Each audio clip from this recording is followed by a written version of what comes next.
عليكم غير بدي امين. الله يسهل عليكم. امين. الله يعاونكم.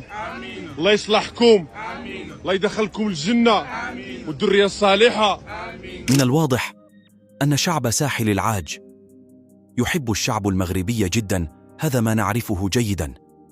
لكن ما الذي جعل شعب ساحل العاج يحب المغرب أكثر من الشعوب العربية الأخرى؟ ماروك أو سنغال. ماروك.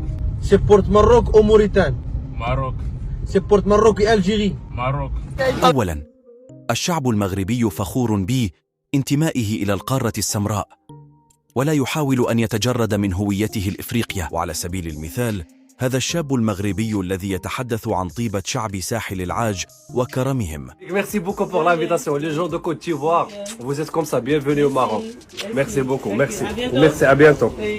وهو أيضا يحترم أسلوب عيشهم وثقافتهم، ولا يحاول أن يقلل من أي شيء في طريقة عيشهم. وكما ترون هنا، إخواننا في ساحل العاج يذهبون إلى الملاعب لكي يشجعون منتخبهم الثاني، المنتخب المغربي. ترى البساطة في عيونهم وحب الغير. هذا كله لن تجده إلا في الشعوب إفريقيا المتواضعة والمحبة لي، انتمائها لي، القارة السمراء.